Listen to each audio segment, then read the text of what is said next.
பார்வைக்கு வைக்கப்படாமல், அந்நிய ஆண்களுக்குடைய பார்வைக்கு வைக்கப்படாமல், மற்ற பெண்களும் நம்மை பார்க்க முடியாத அளவுக்கு அவ்வளவு வெட்க உணர்வுள்ள பெண்ணாக ஃபாத்திமா ரலியல்லாஹு தஆலா அன்ஹா அவர்கள் வாழ்ந்திருக்கிறார்கள். இன்னைக்கு என்ன கொடுமை, பெண் ஜனாதாவை இன்னைக்கு ஆணு போய் பார்க்குறாங்க. அதை வீட்டில் உள்ள பெண்கள் எல்லாம் அனுமதிக்கிறோம். எந்த சட்டத்திலும் அனுமதி கிடையாது, மஹரமான ஆண்களை தவிர. மஹரமான ஆண்னா யாரு? தன்னை திருமணம் முடிப்பதற்கு யாருக்கெல்லாம் ஹராமோ, உதாரணமா அத்தாவுக்கு ஹராம், அண்ணன் தம்பிகளுக்கு ஹராம். தன்னுடைய கணவர் உயிரோடு இருக்கிற போது கணவனுடைய அண்ணன் தம்பிகளுக்கு இந்த பெண்ணை திருமணம் முடிப்பது ஹராம். இவர்களுக்கு பெயர் தான் மஹரமியத்தான ஆண்கள் என்று பெயர். அப்படி மஹரமியத்தான ஆண்களை தவிர மற்ற எந்த ஆண் இது இல்லை, இவர் என்னுடைய ஒண்ணு விட்ட பெரியத்தா, இவர் என்னுடைய ஒண்ணு விட்ட சச்சா, இது எங்க அம்மா வழியில இவர் கொஞ்சம் சொந்தம், இது எங்க அத்தா வழியில கொஞ்சம் தூரத்து சொந்தம், அதனால அவர் பார்க்கட்டும், எந்த அனுமதியும் கிடையாது. ஒரு பெண்ணுடைய ஜனாசாவை வீட்டில் உள்ள பெண்கள் அடுத்த ஆண்கள் பார்ப்பதற்கு நீங்கள் தான் தடுக்கணும், தடை செய்யணும். அது கூடாது, அது ஹராம். அது ஜனாசாவை பார்க்கிற போது யாருக்கும் எந்த தவறான எண்ணமும் வந்துவிடாதுதான். இருந்தாலும் நம்முடைய ஷரீஅத், நம்முடைய மார்க்கம் எப்படி நம்மை சட்டத்தோடு வாழ சொல்லி இருக்கிறதோ அந்த சட்டத்தை பின்பற்றி தான் நாம் உயிரோடு வாழ்கிற போதும் வாழ வேண்டும். இறந்ததற்கு பின்னாலும் நம்முடைய ஜனாசா கபருக்குள்ளே போகிற வரைக்கும் இஸ்லாமிய சட்டத்தின் பிரகாரம்தான் நம்முடைய ஜனாசாவும் அங்கே இருக்க வேண்டும். அதைத்தான் ஃபாத்திமா அம்மா விரும்பினாங்க. என்னை எந்த அந்நிய ஆணும் கஃன் செய்யப்பட்ட நிலைமையிலும் கூட என்னை பார்த்து விடக்கூடாது. ஆண் என்பதல்ல, எந்த பொம்பளையும் பார்க்கக்கூடாது, எந்த பெண்களும் பார்க்க கூடாது. அப்பதான் ஃபாத்திமா அம்மாவுக்கு அடிமை பெண்ணாக இருந்த ஒரு பெண் அவங்க சொன்னாங்க, அப்படி என்றால் ஃபாத்திமா அவர்களே, பாரசீக நாட்டிலே இறந்து போனவர்களுடைய உடம்பை ஒரு பெட்டியில் வைத்து தூக்கி செல்வார்கள். ஒரு பெட்டியில் வச்சு என்ன செய்வாங்க? தூக்கி செல்வார்கள்.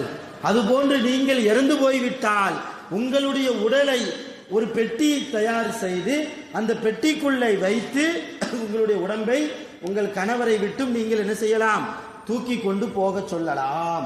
அப்படி செய்தால் உங்களுடைய உடம்பை வேறு யாரும் பார்க்க முடியாது என்ற ஒரு அருமையான ஆலோசனையை கொடுத்ததற்கு பின்னால் ஃபாத்திமா அம்மா கணவரை கூப்பிட்டு சொன்னாங்க, அப்படின்னா அப்படியே செஞ்சிருங்கன்னா. இந்த அம்மா சொல்றது மாதிரி இந்த அடிமை பெண் சொல்வது போன்று என்னுடைய ஜனாசாவை ஒரு பெட்டிக்குள்ள வச்சு நீங்க என்ன செய்யுங்க? கொண்டு போங்க. அன்றையிலிருந்து கொண்டு வரப்பட்டதுதான் இந்த சந்தூக்கு பெட்டி. இன்னைக்கு நம்ம வீட்டில் ஏதாவது ஜனாசா ஆயிடுச்சுன்னா பள்ளிவாசல் இருந்து சந்தூக்கு எடுத்துட்டு வர்றோமா இல்லையா? அந்த ஜனாசாவை சந்தூக்குள்ள வச்சு மேலே போர்வையெல்லாம் போத்தி, எதுக்கு மேலே போர்வை போத்துறோம்? ஒரு ஆணுடைய ஜனாசாவுக்கும் பெண்ணுடைய ஜனாசாவுக்கும் மேலே போர்வையை போத்தாமல் விட்டாதான் என்ன ஆயிரப்போகுது? ஏதாவது ஆயிரப்போதா? எதுக்கு போர்வையை போத்துக்கிறோம்? எந்த அந்நிய ஆணும் அந்த பெண்ணுடைய ஜனாசாவை பாத்திரக்கூடாது. அதுக்கு தான். எந்த ஒரு அந்நிய பெண்ணும் அந்த ஆணுடைய ஜனாசாவை பாத்திரக்கூடாது. அதுக்கு தான் போர்வை எடுத்தே நாம போத்துக்கிறோம் சந்தூக்கு பெட்டிக்கு மேல. ஆனா அந்த அமைப்பு சந்தூக்கு பெட்டிக்கு மேலதான் இருக்க தவிர வீட்டில் ஜனாசா இருக்கும்போது நான் முதல்ல சொன்ன மாதிரி அன்பான தாய்மார்களே, சகோதரிகளே, எந்த அந்நிய ஆண்களையும் நீங்க பார்க்கறதுக்கு, அந்த ஜனாசாவை பார்க்கறதுக்கு என்ன செய்யக்கூடாது? அனுமதிக்க கூடாது. பெண்கள் சொன்னால், பெண்கள் நினைத்தால் இஸ்லாமிய முறைப்படி உள்ள இஸ்லாமிய குடும்பமாக நம்முடைய குடும்பம் நிச்சயம் மாறும். எதற்காக உங்களுக்கு இங்கே சொல்ல வருகிறேன் என்றால், ஃபாத்திமா ரலியல்லாஹு தஆலா அன்ஹா இறக்கிற நேரத்திலும் கூட தன்னுடைய உடம்பை அடுத்த நபர் பார்த்துவிடக் கூடாது என்பதில் மிக எச்சரிக்கையாக இருந்து தன்னுடைய கணவரை அழைத்து, என்ன நீங்க தான் குளிப்பாட்டணும், நீங்களே கஃன் செய்யணும், நீங்களே நல்லடக்க செய்யணும், நீங்க தான் தொலை வைக்கணும், நீங்க தான் நல்லடக்க செய்யணும். அதுவும் எந்த நேரத்தில்? நான் பகல்ல இறந்து போனா பகல்லையே கொண்டு போய் அடைக்கிறாதீங்க, இரவு வரைக்கும் நீங்கள் காத்திருங்கள். இரவு நேரத்தில் மக்கள் எல்லாம் உறங்க சென்ற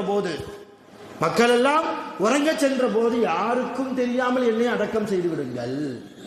ஏன்னா அடக்கிற நேரத்தில் கூட என்னை யாரும் என்ன செஞ்சிடக்கூடாது, என்னுடைய பாடியை என்னுடைய உடலை யாரும் பார்த்துவிடக் கூடாது என்பதில் மிக எச்சரிக்கையாக இருந்தார்கள்.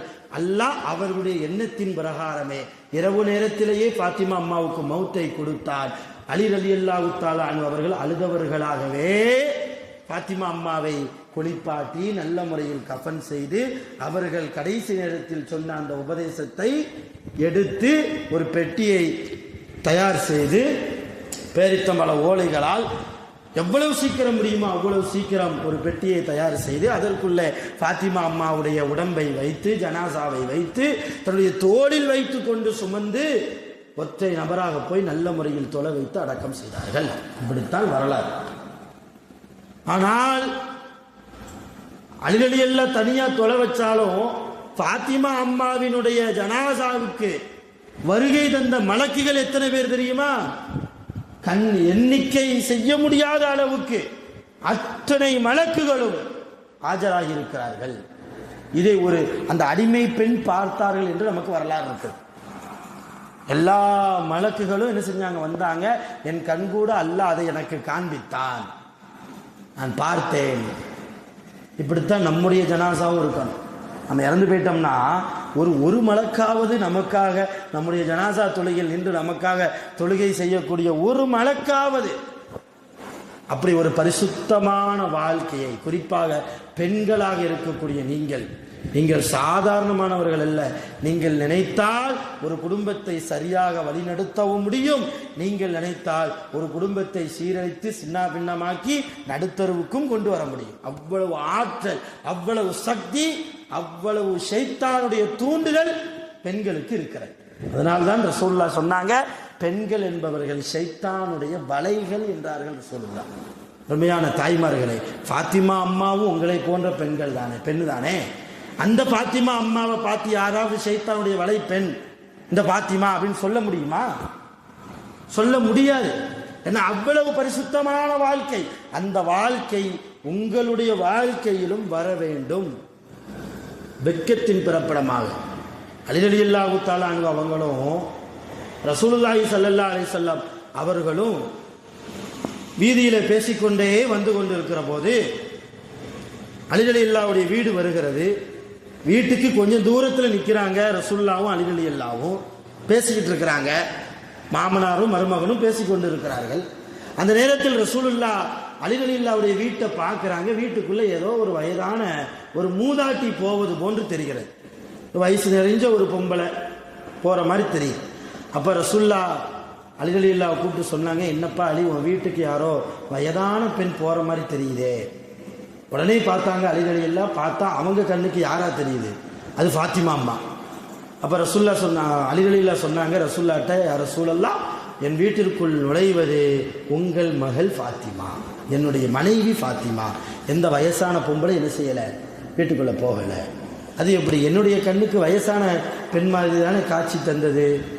நான் அப்படித்தானே பார்த்தேன். வாங்க வீட்டுக்குள்ளே போய் பார்ப்போம் அப்படின்னு வீட்டுக்குள்ளே போய் பார்த்தா சுபஹானல்லாஹ், அங்கே உட்கார்ந்துருக்கிறது யாரு? ஃபாத்திமா அம்மா தான் உட்கார்ந்துருக்காங்க. ரசூலுல்லாஹ் தேடி தேடி பார்க்குறாங்க, நம்ம பார்த்த வயசான கிழவி எங்கே அப்படின்னு தேடி தேடி பார்க்குறாங்க. எந்த கிழவியும் காணோம், எந்த ஒரு மூதாட்டியும் காணோம்.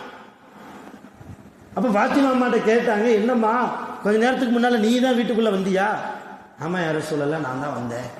ஆனால் என் கண்ணுக்கு பார்க்கறதுக்கு கிழவி மாதிரி நீ காட்சி தந்தாயே, ஒரு மூதாட்டி மாதிரி நீ காட்சி கொடுத்தாயே.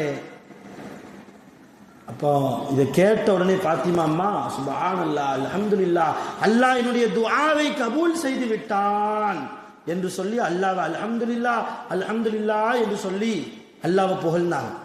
என்னம்மா துவாவுக்கு அல்லாஹ் பதவி கபூல் செஞ்சுட்டான் துவாவை அப்படின்னா, அப்படி என்ன துவா செஞ்ச நீ அப்படின்னு ரசூலுல்லாஹ் கேட்குற போது ஃபாத்திமா அம்மா சொன்னாங்க, இல்லை நான் இன்னைக்கு தான் துவா செஞ்சேன், வீட்டை விட்டு வெளியே போகும்போது தான் துவா செஞ்சேன். யா அல்லாஹ், நான் வீட்டை விட்டு வெளியே போகிற காலமெல்லாம் யாராவது ஆண்கள் என்னை பார்த்தால் என் கணவருடைய பார்வையை தவிர மற்ற ஆண்கள் யாரு பார்த்தாலும் அவர்களுடைய பார்வைக்கு என்னை வயதான கிழவியை போன்று என்னை நீ அவர்களுக்கு காட்சி தருவாயாக. என் கணவருடைய பார்வைக்கு மட்டும் நான் அவருடைய ஃபாத்திமாவாக, அவருடைய மனைவியாக நீ காட்சி தருவாயாக என்று நான் துவா செஞ்சுட்டு போனேன். அல்லாஹ் துவாவை கபூல் செஞ்சுட்டா. என் அத்தா நீங்க உங்களுடைய பார்வைக்கு அல்லாஹ் எப்படிதான் காட்சி தந்திருக்கிறான் என்னை ஒரு வயதான பாட்டியை போன்று ஒரு கிழவியை போன்றுதான் என்ன செய்திருக்கிறான் என்னை அல்லாஹ் உங்களுக்கு காண்பித்திருக்கிறான் என்றால் அப்ப அல்லாஹ் என் துவாவை கபூல் செஞ்சுட்டான் தானே அர்த்தம். அதுக்கு நான் அல்லாஹ்வை புகழ வேண்டாமா?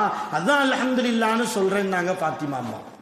இந்த மாதிரி துவா யாராவது வீட்டை விட்டு வெளியே வரும்போது நம்ம கேட்டுக்கிறோமா? சொல்லுங்க, கேட்டதே கிடையாது. அப்ப எந்த அளவு தன் கணவருக்கு மட்டும் உண்மையான பெண்ணாக அந்நிய ஆண்களுடைய பார்வையை விட்டும் விலகி இருக்கக்கூடிய பெண்ணாக அம்மா ஃபாத்திமா ரலியல்லாஹு அன்ஹா அவர்கள் வாழ்ந்திருக்கிறார்கள். எவ்வளவு பெரிய படிப்பினை இல்லையா? ஃபாத்திமா அம்மாவுக்கு ரொம்ப நாள் ஆசை. என்ன ஆசை தெரியுமா? இந்த ரமலானுடைய பிறைய பார்த்துடணும் வானத்துல. ஒவ்வொரு மாசமும் பிறக்கும் இல்லையா? அப்படி ரமலானுடைய மாதம் பிறைய அது ஒரு சின்ன கத்தி மாதிரி இருக்கும், லேசா இருக்கும். அது பார்க்கறதுக்கே ரொம்ப ரம்மியமா வானத்துல அவ்வளோ அழகா இருக்கும், பார்த்தவங்களுக்கு தெரியும். அப்ப அந்த பிறைய பார்க்கணும்னு ரொம்ப ஆசை ஃபாத்திமா அம்மாவுக்கு. இப்போ அத்தாட்ட போய் சொல்றாங்க. இது எப்போ? ஃபாத்திமா அம்மா சிறுபிராயத்தில் இருக்கிற போது, கல்யாணத்துக்குலாம் முன்னால, கல்யாணம் முடிச்சதுக்கு அப்புறம் இல்லை, கல்யாணத்துக்குலாம் முன்னால அத்தாட்ட போய் சொல்றாங்க, யா ரசூலல்லாஹ், இந்த ரமலான் வரப்போது, இன்னும் 2-3 நாள் தான் இருக்குது, இந்த பிறை வந்தால் கொஞ்சம் எனக்கு காமிங்களேன், அந்த பிறையை பார்க்கணுன்னு ஒவ்வொரு வருஷமும் நான் ஏங்கி தவித்து கொண்டு இருக்கிறேன். 2வது நாள் பிறையை பார்க்குறேன், 3வது நாள் பிறையத்தான் என்னால் பார்க்க முடியுது, முதல் நாள் பிறையை என்னால் என்ன செய்ய முடியல, பார்க்க முடியல. இந்த வருடம் எப்படியும் தப்பித்து போய்விடக்கூடாது, நான் எப்படியாவது அதை நான் பார்த்துடணும், தப்பிடக்கூடாது, எனக்கு காமிங்க அத்தா அப்படின்னு சொன்ன உடனே ரசூல்லா வாக்கு கொடுத்தாங்க. சரிம்மா, ரமலான் பிறை வந்ததும் அல்லாஹ் உனக்கு காண்பிப்பான், நானும் உனக்கு காண்பிக்கிறேன். சொன்ன மாதிரியே ரமலான் மாதம் வந்துருச்சு. மகரிபு நேரத்தில் பிறை தெரிகிறது. சஹாபாக்கள் எல்லாம் ரசூல்லாவுடைய வீட்டுக்கு வாசலுக்கு முன்னால நின்று அந்த பிறையை பார்த்து பேசுறாங்க, தக்பீர் சொல்றாங்க, அல்லாஹ் அக்பர் அல்லாஹ் அக்பர் அப்படிலாம். பிறை தெரிஞ்சிருச்சு, ரமலான் மாதம் வந்துருச்சு, புண்ணியமான மாதம் இல்லையா? மற்ற மாதத்தில் ஒரு நன்மை என்றால் இந்த மாதத்தில் அல்லாஹ் 70 மடங்கு நன்மையை தருவான். அவ்வளவு நன்மைகளை வாரி வாரி வழங்கக்கூடிய ரமலானுடைய மாதம் வந்துருச்சுன்னு சஹாபாக்கள்லாம் பார்த்துக்கிட்டு இருக்கிறாங்க. அப்பதான் ரசூலுல்லாஹ்வுக்கு நினைவுக்கு வருது, நம்ம ஃபாத்திமாவும் இதை கேட்டாங்களே, நம்ம மக ஃபாத்திமாவும் இதை பார்க்கணும்னு ரொம்ப வருடமா ஆசைப்பட்டுட்டு இருக்கிறாங்களே, இப்போ 4 நாளைக்கு முன்னால கூட நம்மள்ட்ட சொன்னாங்களே, இப்போ வீட்டுக்குள்ள தான் இருப்பாங்க, போய் காண்பிப்போம் என்று சொல்லி வீட்டுக்குள் வந்து ஃபாத்திமா அம்மாவை அழைத்து, அம்மா ஃபாத்திமா, ரமலானுடைய முதல் பிறை வானத்தில் தெரிகிறதம்மா, வெளியே வந்து பார்த்துக்கொள். ஃபாத்திமா அம்மா என்ன சொன்னாங்க, என்ன கேட்டாங்க தெரியுமா? என் அருமை தந்தையை, யா ரசூலல்லாஹ், வீட்டுக்கு வெளியே யாராவது நிற்கிறார்களா? வீட்டுக்கு வெளியே யாராவது நிற்கிறார்களா ஆண்கள்? ரசூலுல்லாஹ் சொன்னாங்க, ஆமா, என்னுடைய தோழர்கள் எல்லாம் நிற்கிறாங்க, என்னுடைய தோழர்கள் எல்லாம் நிற்கிறாங்க. அப்படி என்றால் அந்நிய ஆண்கள் நிற்கிற இடத்திற்கு நான் எப்படி வர முடியும்? பிறைய பார்க்கணும் ஆசைதான், ரொம்ப நாள் ஆசைதான். 4 நாளைக்கு முன்னால கூட உங்கள்கிட்ட கேட்டேன், எப்படியாவது காமிச்சிருங்க அப்படின்னு சொல்லி. ஆனா அந்நிய ஆண்கள் வீட்டு வாசலில் நிற்கிறார்களே, அவர்களுக்கு முன்னால் நான் எப்படி வந்து நிற்பது? அருமையான தாய்மார்களே, இந்த ஃபாத்திமாக்கள் யோசிக்க வேண்டும். நம்ம எப்படி சோனத்து தலைவி ஃபாத்திமா அந்நிய ஆண்கள் இருக்கிற சபைக்கு வருவதற்கு கூச்சப்பட்ட வெக்கப்பட்ட ஃபாத்திமா இன்னைக்கு ஒரே கல்யாண மண்டபத்தில் ஆண்கள் பக்கத்தில் நிற்கிறோம் இல்லையா? பந்தியில இந்த ஆம்பளை சாப்பிட்டு முடிச்சதுக்கு பின்னால நம்ம உட்கார்ந்துடலாம், இடம் கிடைச்சிரும். அவரையும் சாப்பிட விடாம அவர் இலையே குறுன்னு பார்த்துட்டு அவருக்கு பின்னாடியே நிற்கிறோம். இப்படித்தான் இருக்குது. ஒரே பந்தியில் உட்கார்ந்து சாப்பிடக்கூடிய நிலைமை. இஸ்லாம் சாப்பிடுவதற்கு தடைபடவில்லை. ஆனால் ஒரு இஸ்லாமிய பெண் எங்கே சாப்பிட வேண்டும், எப்படி சாப்பிட வேண்டும், யாருக்கு பக்கத்தில் இருந்து சாப்பிட வேண்டும், எல்லாம் அழகான வரமுறையை கொடுக்குது. ஒரு பஸ்ல போறோம், அந்நிய ஆண்களுக்கு பக்கத்தில் தானே நிற்கிறோம், நிற்க வேண்டிய சூழ்நிலை வருகிறது. அந்த நேரத்தில் வெக்கம் அடைந்திருக்கிறோமா? இப்படிப்பட்ட பஸ் டிராவலை நமக்கு வேண்டாம் என்று சொல்லி பயணத்தை ரத்து செய்திருக்கிறோமா? ரத்து செய்ய வேண்டும். அதற்குண்டான மாற்று ஏற்பாடு எதுவோ அந்த ஏற்பாட்டை செய்துதான் போக வேண்டிய ஊருக்கு போக வேண்டுமே தவிர ஒரே பஸ்ஸில் பெண்கள் அந்நிய ஆண்களோடு சேர்ந்து போவதோ, ஒரு கல்யாண மண்டபத்தில் சாப்பிடக்கூடிய இடத்திலோ அல்லது மேடைக்கு பக்கத்தில் வந்து நின்றோ ஆண்களுக்கு பக்கத்தில் வந்து நிற்பது எந்த ஒரு இஸ்லாமிய பெண்ணுக்கும் அழகல்ல, நிற்க கூடாது. ஃபாத்திமா அம்மா என்ன சொன்னாங்க? ஆண்கள் நிற்கிறார்கள் யா ரசூலல்லாஹ், நான் எப்படி வந்து நிற்பது? இப்ப ரசூலுல்லாஹ்க்கு ஒரு பழக்கம், தன் வீட்டுக்கு யார் வந்தாலும் போக சொல்ல மாட்டாங்க. வர்றவங்களை வான்னு கேட்டுதான் பழக்கமே தவிர போன்னு விரட்டி விடுற பழக்கம் யாருக்கு கிடையாது, ரசூலுல்லாஹ்வுக்கு கிடையாது. இப்ப ரசூலுல்லாஹ் தயங்கி தயங்கி நிற்கிறாங்க, மகளுடைய ஆசையும் நிறைவேற்றணும். சஹாபாக்கெல்லாம் நிற்கிறாங்க, என் மக பிறைய பார்க்கணுங்கிறாங்க, நீங்க எல்லாம் போயிட்டு வாங்கன்னு எப்படி போக சொல்ல முடியும்? அப்படி ரசூலுல்லாஹ் போக சொன்னாலும் ரசூலுல்லாஹ்வை பத்தி யாருமே தவறாகவே நினைக்க மாட்டார்கள், அப்படிப்பட்டவங்க தான் சஹாபாக்கள். இருந்தாலும் ரசூலுல்லாஹ் தயங்கி தயங்கி நின்ன உடனே சஹாபாக்கள் இதை புரிஞ்சுக்கிட்டாங்க. யா ரசூலல்லாஹ், தயங்கி தயங்கி நிற்கிறீங்களே, என்ன விஷயம் கேட்டாங்க. ரசூலுல்லாஹ் சம்பவத்தை எடுத்து சொன்னாங்க. இதுதான்ப்பா விவரம், மக வரமாட்டேங்கிறாங்க.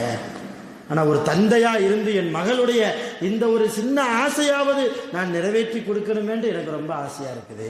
அதே நேரத்தில் என் வீட்டு வாசல்லேருந்து நீங்கள் எல்லாம் அங்கே தள்ளி போய் நில்லுங்கப்பா அப்படின்னு சொல்றதுக்கு எனக்கு ரொம்ப சங்கடமா இருக்குன்னு சொன்னோன்னே, யா ரசூலல்லாஹ், நீங்கள் சங்கடம் அடைவதா? நாங்கள் அல்லவா புரிந்து கொள்ள வேண்டும், உங்களை சங்கடத்திற்கு உள்ளாக்கி விட்டோமே, எங்களை மன்னித்துக் கொள்ளுங்கள் என்று சொல்லி எல்லா சஹாபாக்களும் கொஞ்சம் தூரமா போயிட்டாங்க. கொஞ்சம் தூரமா போய் அங்கிருந்து பிறைய பார்த்து ரசிக்கிறாங்க. சில பேர் அவங்களுக்குள்ளேயே பேசிக்கிட்டு இருக்கிறாங்க. அது அப்படி நடக்குது. நேர சொல்ல சந்தோஷத்தோட உள்ள வந்தாங்க மறுபடியும் வீட்டுக்குள்ள. அம்மா ஃபாத்திமா, ஆண்கள்லாம் போயிட்டாங்க, இப்பவா? ஆண்கள்லாம் வீட்டு வாசலை விட்டு போயிட்டாங்க, தூரத்தில் நிற்கிறாங்க. நீ வாமா, வந்து அந்த பிறையை பார்த்துக்கோமா, பார்த்து ரசித்துக் கொள்ளுமா, அல்லாஹ்வை புகழ்ந்து கொள்ளுமா, அல்லாஹ் உனக்கு பரக்க செய்வான், ரஹ்மத் செய்வான், துவா செஞ்சு ரசூலுல்லாஹ் தன்னுடைய மகளை அழைக்கிற போது ரெண்டாவது என்ன கேட்டாங்க தெரியுமா ஃபாத்திமா அம்மா? யா ரசூலல்லாஹ், இப்பொழுது ஆண்களுடைய பார்வைகள் எல்லாம் எங்கே இருக்கிறதுன்னு கேட்டாங்க. இப்போ உங்கள் தோழர்களுடைய பார்வைகள் எதன் பக்கம் விழுந்து கொண்டிருக்கிறது? ரசூலுல்லாஹ் வெளியே வந்து பார்க்கறாங்க. சில பேர் என்ன செய்யறாங்க, அந்த பிறையை பார்த்துட்டே இருக்கிறாங்க, பச்சை கண்ணு வாங்காம என்ன செய்யறாங்க, பார்த்துட்டு ரசிச்சுக்கிட்டே இருக்கிறாங்க. இதை பார்த்துட்டு ரசூலுல்லாஹ் வந்து சொன்னாங்க, சில பேர் பிறையை பார்த்துட்டு தாமா இருக்கிறாங்க, அப்படின்னா நான் பார்க்க மாட்டேன்ட்டாங்க. அப்படி என்றால் நான் பார்க்க மாட்டேன். ஏம்மா, அந்நிய ஆண்கள் இருக்கிற இடத்துக்கு தான் நீ வரமாட்ட. அல்ஹம்துலில்லாஹ், அல்லாஹ் உனக்கு இவ்வளவு வெட்க உணர்வை தந்திருக்கிறான், எனக்கு ரொம்ப சந்தோஷம், பரவாயில்ல. அவங்க எல்லாம் போயிட்டாங்களே, இப்போ வந்துடுறேன், இப்போ வந்து பார்த்தா என்னம்மா? இப்போ ஃபாத்திமா அம்மா சொன்னாங்க, யா ரசூலல்லாஹ், நான் எவ்வளவு வெட்க உணர்வு எனக்கு இருக்கிறது தெரியுமா? அந்நிய ஆண்களுக்கு பக்கத்தில் நிற்பது எப்படி எனக்கு வெட்கமாக இருக்குமோ, அதே போன்று இன்னும் சொல்ல போனால் அதை விட பன்மடங்கு அளவு அதிகமாக ஒரு அந்நிய ஆணுடைய பார்வை எந்த வஸ்துவின் மீது படுகிறதோ, அந்த அந்நிய ஆணுடைய பார்வை படுகிற அந்த நேரத்தில் என்னுடைய பார்வையை நான் அந்த வஸ்துவின் மீது என்ன செய்ய மாட்டேன், செலுத்த மாட்டேன். ஒரே நேரத்தில் என்னுடைய பார்வையும் ஒரு அந்நிய ஆணுடைய பார்வையும் ஒரே பொருளின் மீது படுவதா? அது என்னுடைய பார்வைக்கு வெட்கமாக இருக்கிறது அல்லவா? அதனால் நான் பார்ப்பதற்கு வர மறுக்கிறேன் என்றார்கள் அன்னை ஃபாத்திமா ரலியல்லாஹு. இப்ப எப்படிப்பட்ட வாழ்க்கை இது? இதை கேட்டா ரொம்ப வியப்பா இருக்கு. பார்த்தா பெரிய குத்தம்லாம் ஒன்றும் கிடையாது. அவங்க பார்க்கும்போது சந்திரன்கிறது எல்லாருக்கும் பொதுவானது தான், ஒரே நேரத்தில் எல்லாரும் பார்க்கறது தான். சில பேர் பார்ப்பாங்க, சில பேர் பார்க்காம கூட இருப்பாங்க. இதுக்காக அல்லாஹ் வந்து ஃபாத்திமா அம்மாவை குற்றம் பிடிப்பான், அல்லது கபூரில் தண்டனை வழங்கப்படும், அல்லது கியாமத்தில் அல்லாஹ் கேள்வி கேட்பான், எதுவுமே கிடையாது.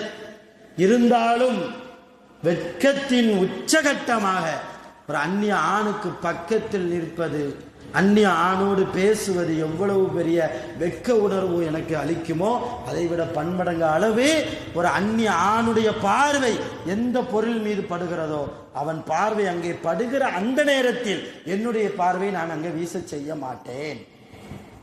அருமையான தாய்மார்களே, இந்த ஃபாத்திமா அம்மாவுடைய உன்னதமான வாழ்க்கை எல்லோருக்கும் வரும், எல்லோருக்கும் வரும். அதே போன்று சில சீதேவிகளை நாம் பெண்களை பார்க்கிறோம். அல்லாமா காசானி என்று ஒரு மிகப்பெரிய அறிஞர் இருந்தார் வரலாறிலே. அவர் ஒரு சட்ட நூலை எழுதினார், ஒரு சட்ட நூலை. அந்த சட்ட நூலில் 70,000 பக்கங்கள் இருக்கிறது.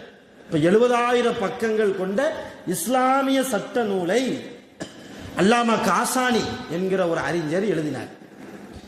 எழுதி முடித்துவிட்டு இந்த சட்ட நூலில் தான் எழுதிய இந்த கிதாபில் ஏதாவது தவறு இருக்கிறதா என்பதை சரிபார்ப்பதற்கு தன்னுடைய உஸ்தாதாக இருக்கக்கூடிய, தனக்கு ஆசிரியராக இருக்கக்கூடிய அலாவுத்தீன் என்ற தன்னுடைய ஹஸரத்திடத்தில் போய் கொடுத்த ஹஸரத், நான் இந்த மாதிரி ஒரு சட்ட நூல் எழுதியிருக்கிறேன், 70,000 பக்கம் இருக்குது, இதில் ஏதாவது தவறு இருந்தால் திருத்தித்தாங்க என்று சொல்லி கொடுக்குறார்.